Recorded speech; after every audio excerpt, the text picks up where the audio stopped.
Now, when it comes to ambitions, there could be few more daring than Mark Kammer. He's built a new aviation training centre in the sands of Dubai, but this is no ordinary training centre. Our GCC editor, Jill Stockbridge, discovers. At the Dubai Air Show in November 2019, a select few were given an exciting glimpse of the state-of-the-art and experiential training facility Dynamic Advanced Training was building here in the aviation hub Dubai South. Unfortunately, by its official opening in June 2020, the world was a different place, and the aviation industry was particularly hard hit. However, Dynamic has managed to adapt and survive, and in some ways thrive, as Mark Kammer, Director of Operations, explains to Times Aerospace TV. We are a one-stop shop, which means we can cater to all safety and emergency procedure training needs. With a real firefighting simulator, for example, we can do ditch training. We have survival rooms, a hypoxia simulator. It's an extremely comprehensive setup. Unfortunately, due to the grounding of the commercial airline fleet, we didn't have any customers to speak to, but our saving grace was our business jet safety and emergency procedure training offerings. With a business jet cabin trainer rarely seen outside the USA, Dynamic offers door exit training for Gulfstream and Bombardier models, and will soon be adding Embraer Legacy. But it's more than simply cabin training. Indeed. So we've just finalized a course for VIP service training.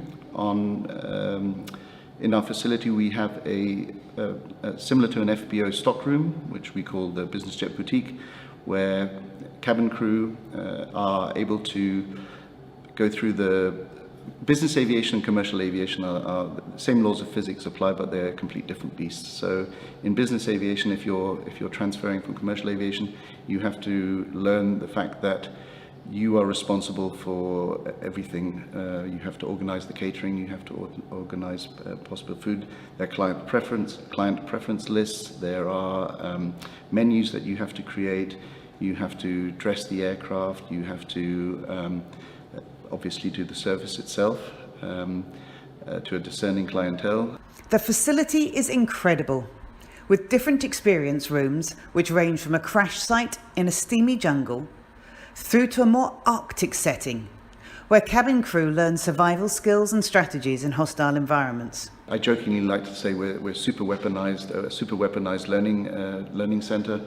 We can offer to the non-aviation community, beyond aviation, classic markers of CRM, which are leadership, decision-making, communication, etc., etc. We do it in an aviation-themed environment, which is challenging, but we make it fun, so that the individuals actually come away from a course like this with new knowledge, which they can implement in their environment. We can control everything from the iPad here. Night, day, we can pop the haze on. They will have to escape from the simulator. There will be a lot of communication, and they'd have to ration things around, delegate things,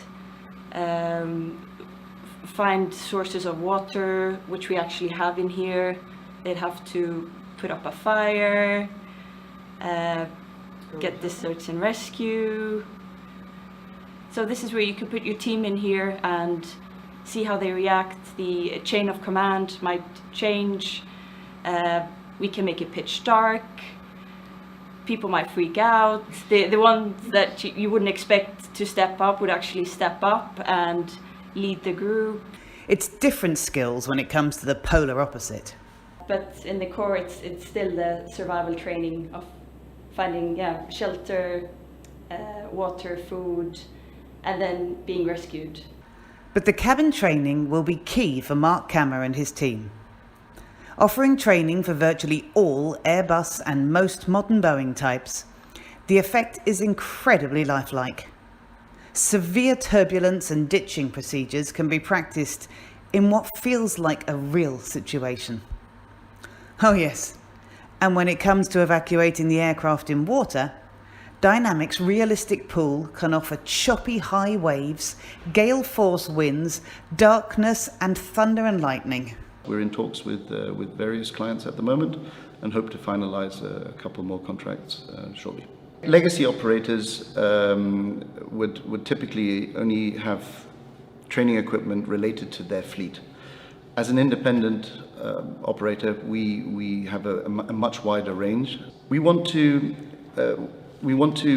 diversify our offering even further, and we want to be able to offer ground service training to, let's say, airport personnel. This will take some time. And when the facility is not being used for aviation training, Mark Kammer is expecting locally based film and TV crews to take advantage of the natural film set. This is Jill Stockbridge for TATV